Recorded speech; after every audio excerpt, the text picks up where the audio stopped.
space, LVMH, the parent company of Louis Vuitton and other big brands, has reportedly made a bid to acquire Tiffany & Company. In November 2019, news came out that LVMH Group wanted to acquire Tiffany at 14 times their forward EBITDA, essentially meaning what their profit will be in 2020, expected profit, and multiplying it by 14, and that would be the price they would love to pay to acquire Tiffany. Now, they wanted to do that because Tiffany is a very, very strong name. Although LVMH Group already has a huge luxury jewelry brand called Bulgari. You already know about it, right? You know, so many women wear Bulgari in the West, and Bulgari also does watches, etc. But Bulgari is a very, very strong name in the world of jewelry. They own it, but they still wanted to acquire and expand their reach in hard luxury. Hard luxury is basically jewelry and watches.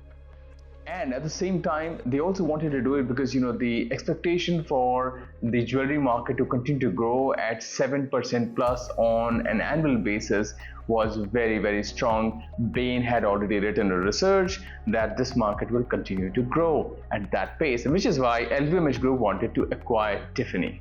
Now, you must be wondering, why am I talking about LVMH Group and Tiffany? Look, this whole story was all about hard negotiations, running business a cutthroat way, and at the same time building and growing businesses inorganically.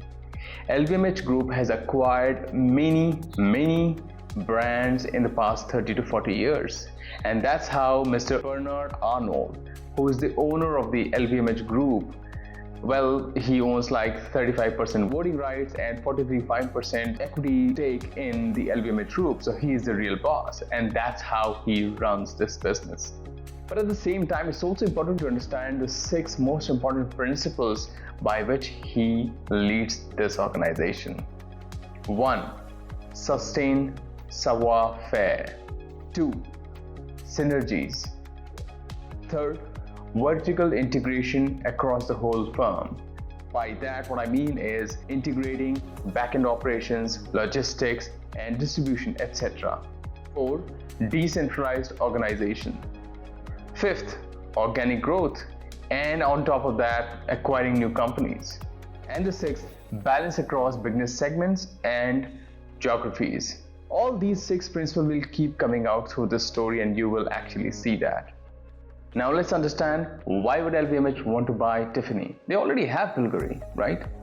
Here are the reasons. Tiffany runs its own diamond polishing and cutting business. So the vertical integration thing, check. Tiffany is an American brand. They have huge presence in the US and the rest of the world as well. So the LVMH gets an opportunity to rebalance their both business portfolio and revenues more towards the US. And at the same time, Tiffany also wanted at that point in time to open the branded stores in China. So the point about balance across business segments, check. Now let's understand why Tiffany would want to sell to LVMH. See, the thing is, Tiffany has been an independent brand, very successful for decades. Who doesn't know the whole thing of diamonds are forever, and the Tiffany color, and the Breakfast at the Tiffany, which was a celebrated movie.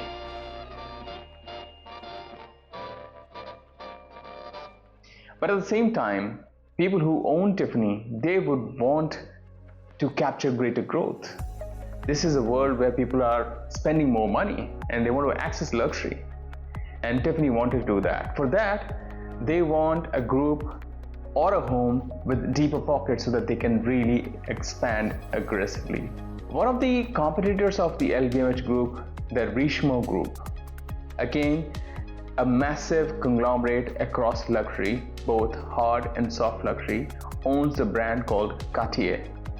Cartier is a brand with a history of 200 plus years, beautifully crafted story, and amazing product. And Cartier gets access to the deep pockets of Richemont. If Tiffany wants to do that, They want to get to a home where they can actually do the same thing. Plus, people who own Tiffany's, the investors, the promoters, they've been running this business. Many times what happens is businesses tell themselves, look, it's time. I want to do something else. I want to take a break. I want to cash out. And when you think that, you always want to go to a bigger home. And who would buy Tiffany at $15-16 billion? No one else, right? Other than a big conglomerate where there are synergies, where there is a strategic play. Otherwise, a private equity group could come and buy them, but typically private equity groups buy companies that are in trouble. They break those companies. They go for heavily levered transactions, take massive loans like to the tune of 90% and give only 10% equity, break the company, remove the management, bring in new management, etc., etc.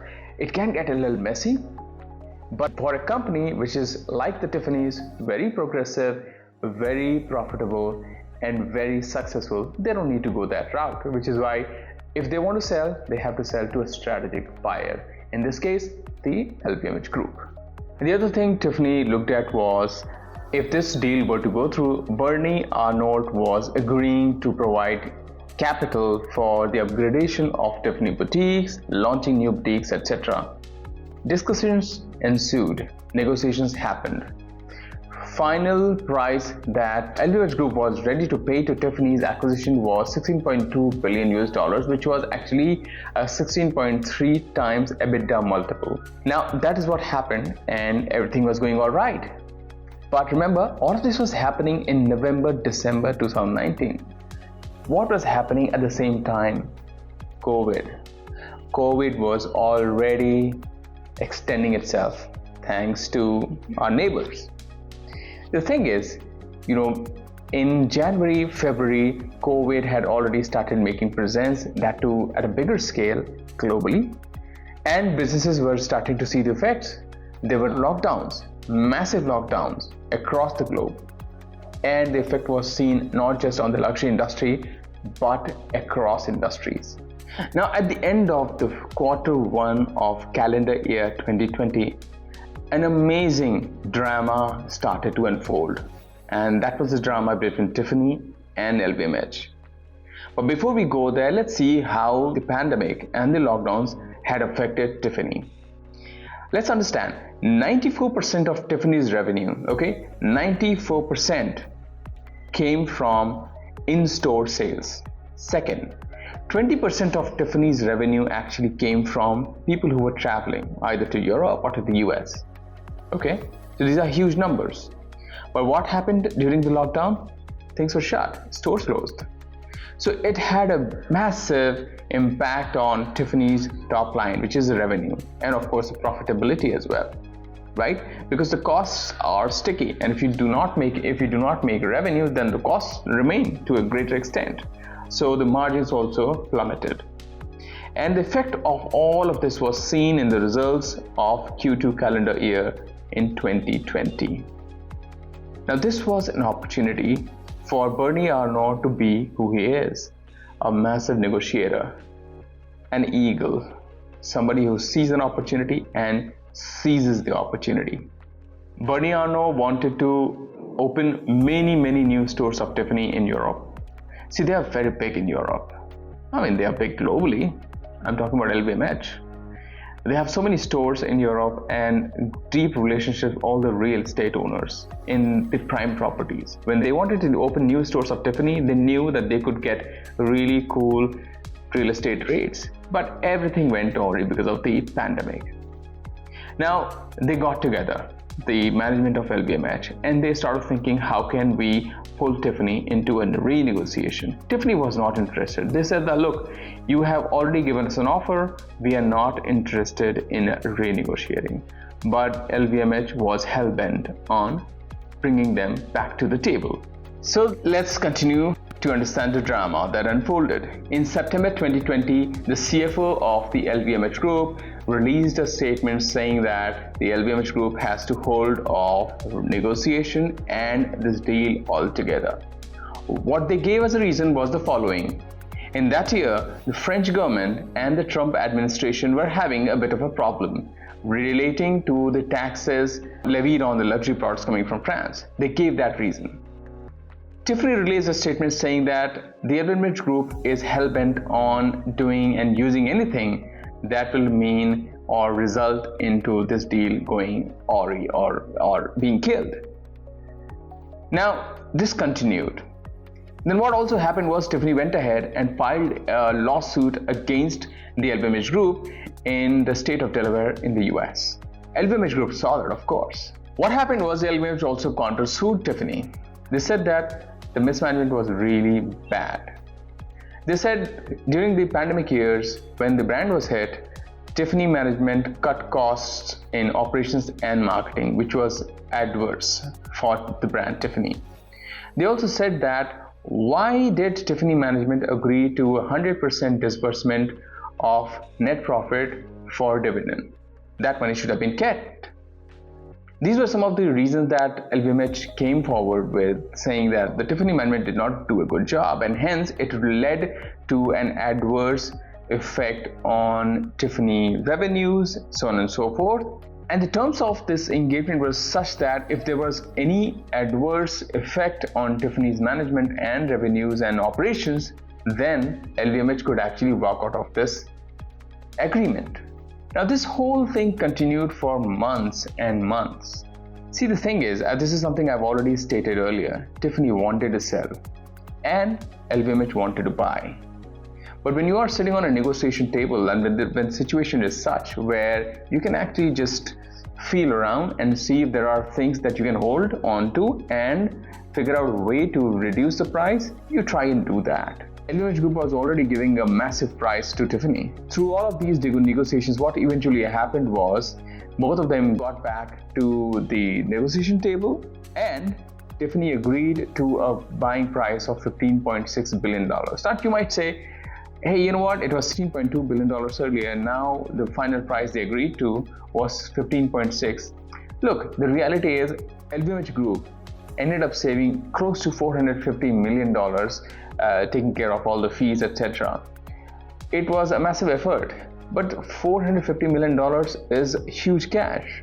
Do not look at it in relation to or as a percentage of $16.2 billion.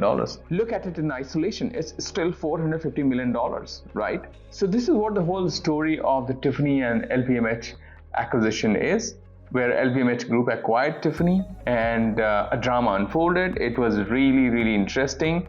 Even, when you want to study investment banking and how deals are done, how negotiations are done, this is a very, very good case study.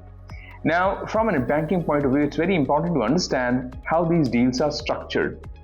$16.2 billion, so let's say after the renegotiation, $15.5 billion. The fact is, LVMH Group is a French name, okay? So their reporting and their numbers are in Swiss francs. But at the same time, Tiffany is an American name. Their numbers are in US dollars. When the LVMH Group wants to acquire Tiffany, they have to pay them and their shareholders in US dollars. They definitely had a lot of cash on their balance sheet, which is the LVMH Group. So part of it was to be cash, but then the other part was to be with issuance of new bonds, essentially paying through debt. Now the question is, where do they issue that debt? That debt has to be issued in the US because, as I said, they have to be the investors and the share owners of Tiffany have to be paid in US dollars. Now, when all of this happens, you issue debt, when you decide that this is the price and this is how we are going to structure the deal, this is how we are going to bring in money. From that point to the time when you actually pay, interest rates, exchange rates can move massively. And to counter the effect of the exchange rates and the interplay between two currencies, you have to do a lot of hedging, etc. So it's a very complex play, and there are people with highly specialized skills who get this done, the bankers, etc., the lawyers. But on top of everything, my whole interest is in sharing with you the interesting play, the emotions, the negotiations, there's so many things that unraveled in this whole story of Tiffany and the LVMH Group. Ultimately, Tiffany is a part of LVMH group and they're doing fine. They've already grown massively, and that's what Mr. Bernie Arnault really wanted. He knew it. He's done it so many times already, and he knew exactly how it will unfold. Tiffany has already added tremendously to the LVMH group top line, rebalanced the whole portfolio towards hard luxury, which is jewelry and watches, and also resulted into tremendous profitability, that is the operating profit for the LVMH group as a whole. There you go. Hats off, Bernie Arnault. This is the LVMH and Tiffany story for you. Thank you.